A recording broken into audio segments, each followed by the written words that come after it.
Bismillahirrahmanirrahim. Keajaiban salat sunnah qobliyah dan juga ba'diyah. Ma'asyiral muslimin yang dimuliakan Allah Subhanahu wa taala. Salah satu nikmat yang Allah Subhanahu wa taala anugerahkan kepada kita adalah Allah Subhanahu wa taala mensyariatkan kepada kita banyak ibadah. Bukan hanya yang wajib, tapi juga yang sunnah. Tentu ada perbedaan antara salat wajib dan juga salat sunnah. Tapi bukan ini yang kita akan jelaskan. Kita akan fokus kepada salat sunnah yang memiliki keistimewaan yang luar biasa. Qobliyah dan juga ba'diyah atau dikenal dengan sunanu ar-ratibati. Sunnah-sunnah rawatib. Yang pertama, keutamaan secara umum dulu. Bahwa salat sunnah rawatib dan juga salat sunnah secara umum fungsinya adalah jabrus salatil faridati, dalam rangka menempel salat-salat wajib yang kita lakukan boleh jadi ada kekurangan di dalamnya. Dan itu disyaratkan dalam sebuah hadis. Nabi SAW mengatakan, awwalu ma yuhasabun nas bihi yaumal qiyamah min a'malihim as-salat. Yang pertama kali dihisab bagi manusia pada hari kiamat adalah salatnya. Maksudnya yang berhubungan dengan Allah. Kalau yang berhubungan dengan manusia, persoalan darah. Yaqulu Rabbuna Azza wa Jal, maka berfirman Rabb kita Azza wa Jal li malaikatihi, kepada para malaikatnya, wa huwa a'lam, sementara Allah sebenarnya sudah tahu. Unzuru fi salati abdi atammaha am naqasaha. Lihat kepada salat hambaku, apakah dia menyempurnakannya ataukah menguranginya. Fa in kanat tammatan kutibat lahu tammatan. Kalau memang salatnya sempurna, catat dia secara sempurna. Wa in kana intaqasa minha syai'an, kalau memang dia ada kurang-kurangnya dalam salat wajib itu, entah kurang khusyuk, entah kurang tumaknina, maka Allah katakan, ungduru hal li abdi min tatawwu'in. Lihat kepada hambaku, ada enggak salat sunnah yang ia kerjakan. Fa in kana lahu tatawwu', kalau memang dia punya salat sunnah, qala atimmu li abdi faridatahu. Sempurnakan kepada hambaku pahala salat wajibnya. Thumma tu'khadul a'mal ala dzak. Kemudian ambillah pahala dari amal-amal tersebut dan jadikan sebagai penempelnya. Dari sini kita tahu bahwa di antara fungsi salat sunnah, terutama rawatib, itu bisa menempel kewajiban salat-salat yang wajib yang kita kurang melakukannya. Yang namanya salat itu mesti ada kurangnya, tidak mungkin ada kurangnya. Kadang kita menghayal, kadang kita mungkin lagi lelah, letih, sehingga mungkin gerakan-gerakannya kurang tumaknina dan begitu seterusnya. Karena ada waktu-waktu manusia semangat, solatnya mantap. Tapi ada juga waktu-waktu malas sehingga solatnya terkesan asal-asalan. Maka solat sunnah itu sebagai penempel kekurangan solat wajib. Ini satu. Yang kedua, salat sunnah itu juga fungsinya adalah raf'u darajatin fil jannah. Bisa mengangkat derajat kita di surga. Di zaman Nabi SAW ada seorang sahabat namanya Thauban. Thauban ini pembantu Nabi SAW. Kata Thauban maula Nabi sallallahu alaihi wasallam, dia menceritakan sabda Nabi sallallahu alaihi wasallam, "Alaika bi kathratis sujud. Fa innaka la tasjudu lillahi sajdatan illa rafa'aka Allahu biha darajah wa khutta anka biha khati'ah." Kata Nabi sallallahu alaihi wasallam, perbanyaklah kalian sujud. Karena tidaklah seseorang melakukan sujud karena Allah sekali sujud saja, maka Allah akan mengangkat derajatnya dan Allah akan hapuskan dengannya kesalahan-kesalahannya. Artinya ketika kita memperbanyak sholat sunnah, hakikatnya memperbanyak sujud. Karena di dalam sholat itu mesti ada sujudnya. Dan setiap rakaat pasti ada sujudnya. Bahkan gerakan sujud itu terbanyak karena 2 kali sujud. Dan disitulah doa kita dengan Allah sangat mustajab. Karena kedekatan seorang hamba saat sholat dengan Allah itu di waktu sujudnya. Ini yang kedua. Kemudian yang ketiga, diharamkan jasadnya dari api neraka. Tahrimul jasadi 'alan nar. Dan itu berdasarkan hadis Abi Dawud. Nabi sallallahu alaihi wasallam mengatakan, "Man hafadha ala 4 raka'atin qabla zuhri wa 4 ba'daha hurima 'alan nar." Barang siapa yang menjaga 4 rakaat sebelum zuhur atau 4 rakaat setelah zuhur, maka diharamkan padanya api neraka. Hadis ini disahihkan oleh Syekh Nasiruddin Al-Albani rahimahullahu ta'ala.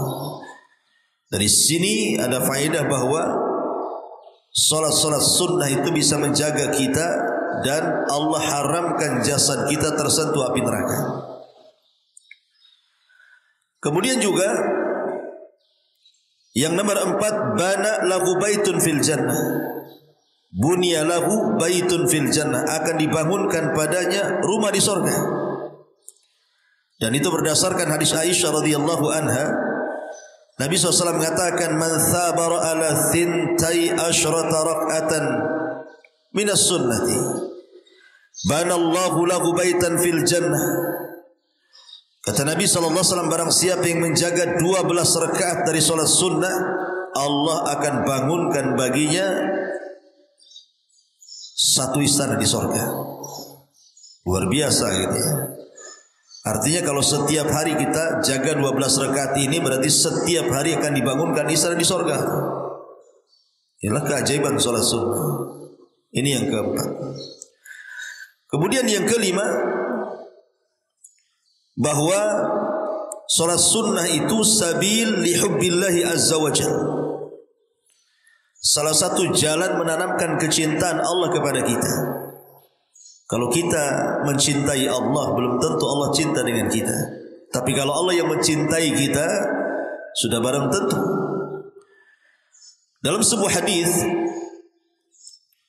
dari Abi Hurairah radhiyallahu anhu, Nabi sallallahu alaihi wasallam bersabda, Allah berfirman, "Man 'ada li waliyan faqad adzantuhu bil harbi." Siapa yang memusuhi wali-waliku, kata Rasul, kata Allah, barang siapa yang memusuhi wali-waliku, kata Allah, maka dia telah mengiklankan perang denganku. Wa ma taqarraba ilayya 'abdi bi syai'in ahab ilayya mimma aftaradtuhu alaihi. Tidak ada hal yang bisa mendekatkan kepadaku yang lebih aku sukai dibandingkan seorang hamba melaksanakan kewajibannya. Wa ma yazalu 'abdi, di sini syahidnya, wa ma yazalu 'abdi yataqarrabu ilayya bin nawafil hatta uhibbahu. Ketika seorang hamba memperbanyak solat-solat sunnah di luar solat wajib, maka Allah akan semakin cinta dengan hamba itu. Fa idza ahbabtuhu, kalau aku sudah cinta dengan hamba itu, kata Allah, kuntu sam'ahu alladhi yasma'u bi, wa basarahu alladhi yubsiru bi, wa yadahu allati yabtishu biha, wa rijlahu allati yamshi biha, wala in sa'alani la u'tiyanna, wala in ista'adhani la u'idhanna. Kata Nabi sallallahu alaihi wasallam, maka Allah akan menjadi pendengaran yang ia mendengar dengannya, Allah akan menjadi penglihatannya yang ia melihat dengannya. Allah akan jadi tangannya yang ia bergerak dengannya, dan Allah akan menjadi kaki yang ia melangkah dengannya. Dan apabila hambaku bertanya, pasti ku kasih. Dan apabila hambaku meminta perlindungan kepadaku, pasti ku lindungi. Lihat bagaimana yang kelima ini, bahwa perbanyak solat sunnah terutama rawatib bisa menjadikan kecintaan Allah tertanam kepada kita. Dan apabila Allah cinta dengan kita, dahsyat ikhwan. Karena dalam sebuah hadis Allah Subhanahu wa taala kalau cinta dengan seorang hamba, yang pertama kali diberitahu siapa? Jibril. Nadahu Jibril. Kemudian Allah mengatakan, ya Jibril, inni uhibbu fulanan fa ahibba. Hai Jibril, aku suka dengan si fulan, kau harus cinta juga. Maka Jibril mengatakan kepada seluruh malaikat di langit dan di bumi, ya malaikat Allah, innallaha ahabba fulanan faahibbuhu. Wahai malaikat-malaikat Allah, dimanapun kau berada, Allah suka dengan si fulan, kalian harus suka juga. Bayangkan Allah memaksa Jibril untuk suka kepada orang yang ia cintai. Jibril memaksa seluruh malaikat untuk ikut cinta lagi. Berarti kalau orang sudah dicintai Allah itu, malaikat dimanapun mereka berada dipastikan cinta dengan orang yang dicintai Allah. Dan kalau itu yang terjadi, Allah tanamkan kecintaan kepada seluruh makhluk bumi kepada orang ini. Ini yang kelima. Yang keenam, khairun minad dunya wa ma fiha. Bahwa salat sunnah itu lebih baik dibandingkan dunia dan isinya. Ketika Nabi SAW bicara soal salat 2 rakaat fajar, apa kata Rasul? Rakaatul fajri khairun minad dunya wa ma fiha. 2 rakaat fajar itu lebih baik daripada dunia dan isinya. Antum punya 1 hektar di Beliung saja sudah senang. Ya. Apalagi 1 dunia pula milik kita. Sertifikatnya atas nama kita. Siapa yang tidak senang? Tapi 2 rakaat fajar lebih baik dibandingkan itu semua. Dan yang terakhir, bahwa salat sunnah adalah bentuk munajatullahi azza wa jalla. Kita sedang bermunajat, berdialog, berhadapan dengan Allah Subhanahu wa taala. Ada seorang anak kecil di zaman Rasul namanya Rabi'ah ibn Ka'ab al-Aslami. Anak kecil belum balik. Rabi'ah ibn Ka'ab al-Aslami ini suka menolong Rasul tengah malam. Jadi jarang tidur, dia tidur sebentar. Karena khawatir Rasul bangun tengah malam butuh air wudu, menyiapkan siwak, menyiapkan sendal gitu ya. Jadi anak ini tidurnya itu dekat-dekat dengan Nabi aja. Jadi satu hari Rasulullah SAW melihat anak ini baik karena selalu membantu Rasul terutama di malam hari. Maka Rasul ingin membalas jasa Rabi'ah ibn Ka'ab al-Aslami ini. Kata Rasulullah, wahai Rabi'ah, mintalah sesuatu, salni, mintalah kepadaku sesuatu. Oh, tiku akan kasih. Tetapi Rabi'ah diam sampai dia mengatakan, as'aluka murafaqataka fil jannah. Aku hanya meminta kepadamu ya Rabb, jadikan aku temanmu di surga. Anak kecil ngomong begitu, kawan. Kalau anak kecil zaman sekarang kau minta apa? Samsung, gitu ya. iPhone, iPad. Tapi anak kecil di zaman itu minta surga pula. Tidak cukup minta surga, minta jadi teman Nabi pula di surga. Tapi Rasul tidak menolak. Tapi Rasul mensyaratkan, kalau begitu ya Rabi'ah, a'inni ala nafsika bi kathratis sujud. Kalau begitu, tolong bantu aku untuk supaya engkau mendapatkannya, perbanyak sujud, perbanyak salat sunnah. Lihat bagaimana Nabi SAW menganjurkan kepada Rabi'ah ibn Ka'ab al-Aslami suruh banyak-banyak solat. Karena solat adalah munajat. Permintaan apapun kita dengan Allah, kalau kita panjatkan saat solat itu mustajab, terutama saat sujud. Tapi sekali lagi jangan dihususkan sujud. Kadang ada orang yang melambatkan sujud terakhir, sementara sujud awal-awal main cepat saja. Alasannya apa? Karena sujud terakhir itu untuk doa, tidak ada contohnya. Kalau mau lama semuanya lamakan. Mulai rakaat pertama ada sujudnya, lamakan di situ juga. Rakaat kedua juga sama. Tidak boleh mengkhususkan doa sujud itu di akhir sujud. Ya. Jadi semua sujud kalau bisa kita doa di situ. Enggak masalah diulang-ulang. Rasul itu kalau minta sesuatu kepada Allah 3 kali dia mintanya. Paling sedikit gitu ya. Inilah di antara secara umum keutamaan salat sunnah wabil khusus salat rawatib. Baik, kita akan khususkan pembahasan kepada salat-salat sunnah rawatib. Ma'asyiral muslimin yang dimuliakan Allah Subhanahu wa taala. Dari Abdullah ibn Syaqiq radhiyallahu anhu, dia mengatakan, Sa'altu Aisyah an salati Rasulillah sallallahu alaihi wasallam minat tatawwu. Kata Abdullah ibn Syaqiq, aku bertanya kepada Aisyah tentang salatnya Rasul, dari salat sunnah yang dilakukan Rasul. Maka Aisyah radhiyallahu anha mengatakan, kana yusalli qabla dhuhri arba'an fi baiti. Dia kadang salat sebelum zuhur 4 rakaat di rumahku. Thumma yakhruju fayusalli bin nas, kemudian keluar, kemudian salat dengan manusia. Thumma yarji ila baiti, kemudian pulang lagi ke rumahku. Fayusalli rak'ataini, dia pun salat 2 rakaat. Wa kana yusalli bin nas al-maghrib, kemudian dia salat bersama manusia salat maghrib. Thumma yarji, kemudian dia balik ila baiti, ke rumahku. Fayusalli rak'ataini, kemudian salat 2 rakaat. Wa kana yusalli bihimul isya, kemudian dia salat isya bersama manusia. Thumma yadkhul, kemudian masuk baiti, ke rumahku. Fayusalli rak'ataini, dia pun salat 2 rakaat. Wa kana yusalli minal laili 9 raka'atin fihinna witr. Kadang-kadang beliau salat malam 9 rakaat yang ada witirnya di situ. Wa kana yusalli lailan tawilan qa'iman. Beliau salat malam berdiri dengan sangat lama. Kemudian fa idza qara'a wa huwa qa'im raka'a wa sajada wa huwa qa'im.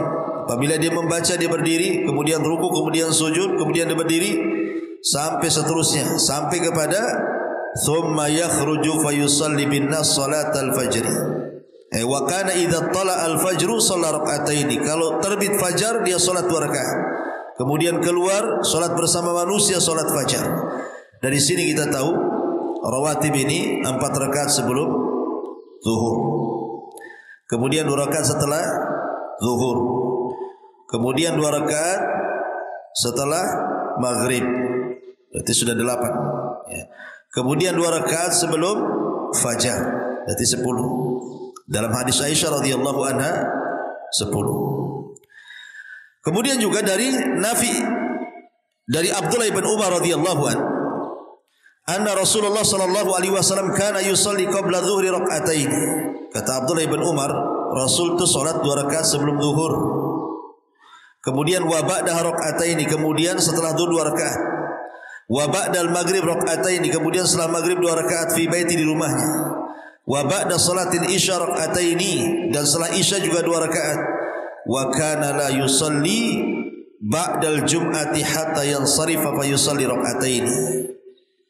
Kemudian dia pun salat setelah, tidak melakukan salat setelah Jumat sampai berpaling, kemudian dia salat 2 rakaat.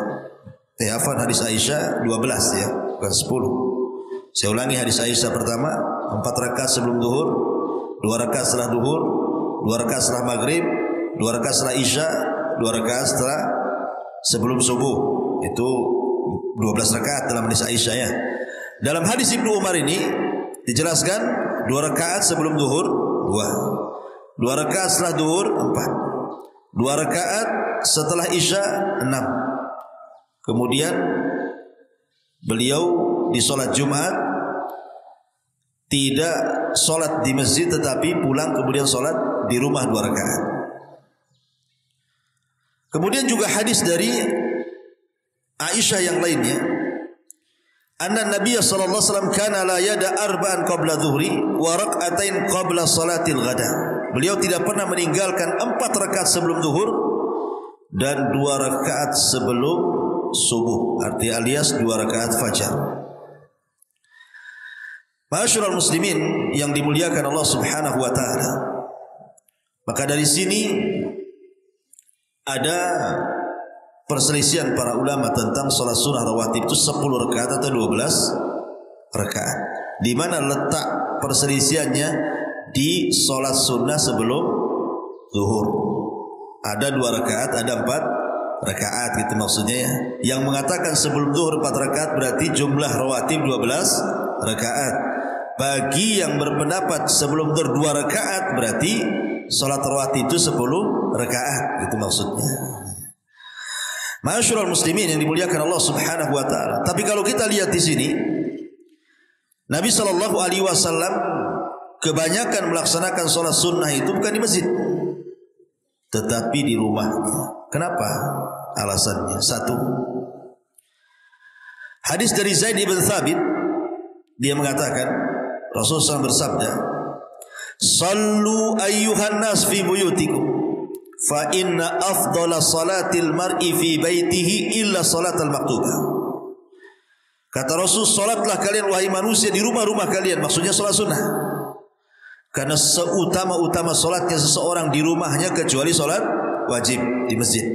Dari sini menunjukkan bahwa hadis Zaid bin Thabit menunjukkan Rasul suka salat sunnah di rumah. Kemudian hadis Aisyah yang tadi kita baca juga, Rasul kalau sholat wajib berjamaah, kalau sholat sunnah pulang. Menunjukkan bahwa rumah itu lebih afdal dilakukan sholat sunnah dibandingkan di masjid.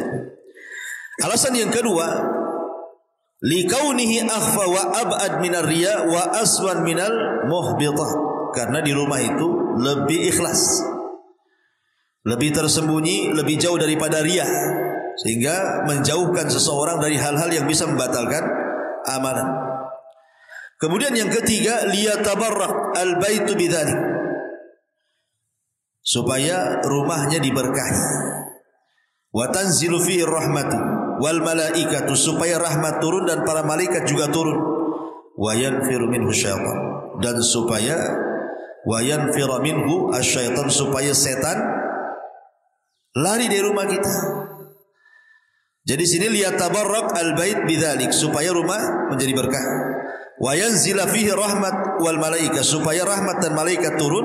Wa yanfira minhu syaitan, supaya setan lari. Itulah fungsinya kenapa sholat sunnah itu di rumah. Karena Rasul mengatakan la taj'alu buyutakum al-maqabir, janganlah kalian jadikan kubur kalian seperti kuburan, rumah kalian seperti kuburan.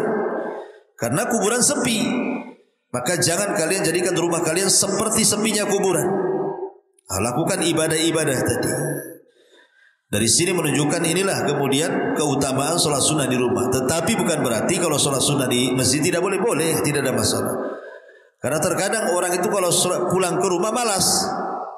Kalau itu yang menjadi pendorongnya, ya sebaiknya sholat sunnah di masjid lah. Karena kalau sudah pulang ke rumah itu kan sibuk dengan anak, sibuk dengan istri, sibuk dengan tamu, sibuk dengan macam-macam kan itu. Ma'asyiral muslimin yang dimuliakan Allah Azza wa Jalla. Adapun sholat-sholat sunnah yang lainnya ya banyak, seperti sholat sunnah duha, sholat sunnah witir, kemudian sholat sunnah selepas wudu, gitu ya. Kemudian sholat nawafil seperti 2 rakaat sebelum maghrib, itu kan sholat sunnah nafilah namanya, bukan rawatib, bukan qobliyah. Karena Rasulullah mengatakan apa? Liman sya'ah, bagi yang mau. Jadi khusus sholat sunnah sebelum maghrib, Rasul mengatakan di ujung hadis itu liman sya'ah, bagi yang mau melakukannya silahkan. Artinya kalaupun tidak melakukannya tidak ada masalah. Tetapi kalau kita melihat seagung-agungnya sholat sunnah malam hari adalah witir. Tetapi seagung-agungnya sholat sunnah di siang hari duha.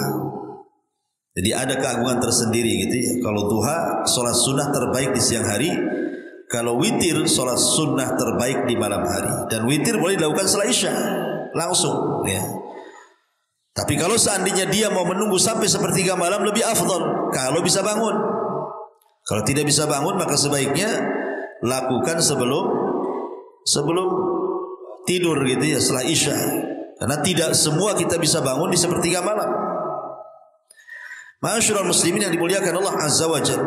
Intinya bahwa sholat sunnah ini punya keistimewaan khusus. Bahkan di sorga sendiri sholat sunnah ini, terutama qiyamul lail, Allah Subhanahu wa taala akan sediakan satu kamar di atas istana. Jadi istana itu tinggi, nanti paling atasnya istana itu ada kamar kaca.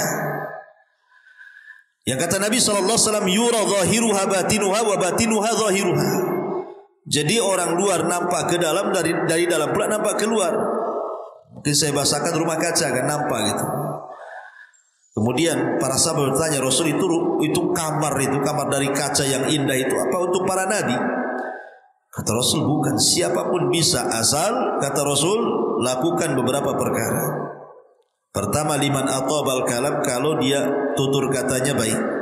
Wa at'amat ta'am, dan suka memberi makan fakir miskin. Wa bata qa'iman wan nasu niyam, dan dia melaksanakan salat sunnah di malam hari sementara manusia sedang tertidur. Itulah dapat rumah kaca di atas istana. Dan manusia itu tabiatnya pengen tinggi, makanya banyak rumah di tingkat itu supaya lihat view-nya kan itu. Ya kalau di perumahan view-nya genteng orang lah kan itu. Kalau di gunung ya bagus ya view-nya ya, pemandangan. Kalau di sini di tingkat genteng-genteng orang, seng semua itu pemandangannya ya. Tapi intinya memang tabiat manusia ingin tinggi. Dan Rasul juga mengatakan, alaikum biqiyamil laili fa innahu da'us salihin qablakum qurbatan ila rabbikum mukaffiratan lis-sayyiati wa munhat anil itsmi. Salat malamlah kalian, karena itu termasuk kebiasaan orang saleh sebelum kalian, bisa mendekatkan kepada Rabb kalian, menghapuskan kesalahan kalian, dan bisa menggugurkan semua dosa-dosa kalian. Inilah di antara keajaiban dan keistimewaan salat rawatib, qabliyah dan juga ba'diyah. Ma'asyiral muslimin wal muslimat rahimani wa rahimakumullah. Ada sebuah hadis dari Ummu Habibah, istri Nabi sallallahu alaihi wasallam. Dia mendengar Rasul bersabda, "Ma min 'abdin muslim yusalli lillahi kulla yawmin 12 rak'atan tatawwu'an ghaira fardhah." Tidaklah seorang hamba muslim salat karena Allah dalam satu hari itu 12 rakaat. Salat sunnah bukan wajib. Illa banallahu lahu baitan fil jannah, kecuali Allah akan bangunkan rumah di sorga. Au illa bunya lahu baitun fil jannah, atau akan dibangunkan baginya istana di sorga. Qala Habibah, apa kata Habibah? Maka setelah itu aku tidak pernah meninggalkan solat 12 rakaat ini. Setelah mendengar hadis ini dari Nabi, dia tidak pernah meninggalkannya. Kenapa? Karena ingin mendapatkan rumah di surga. Kemudian juga dalam riwayat yang lain dari Aisyah radhiyallahu anha, dalam riwayat Ummu Habibah yang lainnya, man shalla fi yawmin wa lailatin 12 rak'atan bunya lahu baitun fil jannah. Barang siapa yang salat dalam satu hari satu malam itu 12 rakaat, maka akan dibangunkan istana di surga. Kemudian beliau rinci, arba'an qabla zuhri, 4 rakaat sebelum zuhur. Wa rak'atain ba'daha, 2 rakaat setelah zuhur. Wa rak'ataini ba'dal maghrib, kemudian 2 rakaat setelah maghrib. Wa rak'ataini ba'dal isya, kemudian 2 rakaat setelah isya. Wa rak'ataini qabla salatil fajri, dan 2 rakaat sebelum salat fajar. Ini yang berpendapat salat rawatib 12 rakaat gitu ya. Tapi kalau yang mengatakan 10 rakaat berarti menjadikan sebelum zuhur 2 rakaat, gitu saja ya. Tetapi ikhwatu fillah muliakan Allah azza wa jalla, sebagai catatan saja bahwa Rasul melaksanakan rawatib itu ketika mukim saja. Kalau safar Rasul tidak pernah melakukannya. Ingat, salat rawatib itu dilakukan saat mukim. Antum di sini, kalau antum safar ke kampung kemana, Rasul tidak pernah melakukan salat rawatib ketika kondisi safar, kecuali 1, 2 rakaat sebelum fajar. Itu yang didawamkan Rasul, baik ketika mukim ataupun ketika safar. Kenapa? Karena li'idhami ajr, karena besarnya pahala 2 rakaat fajar itu. Makanya Rasul tidak pernah meninggalkan. Tapi rawatib yang lain Rasul tidak pernah melakukan ketika safar. Jadi ketika safar itu sholat-sholat sunnah saja yang dilakukan. Duha, witir, sholat malam, sholat sunnah wudu, tahiyatul masjid, itu tidak masalah. Tapi khusus rawatib Rasul tidak melakukan ketika safar, kecuali 2 rakaat subuh ya. Ini diantara faedah yang disebutkan oleh para ulama. Wallahu a'lam bishawab. Subhanaka bihamdika asyhadu an la ilaha illa anta astaghfiruka wa atubu ilaik. Allahu ta'ala. Assalamualaikum warahmatullahi wabarakatuh.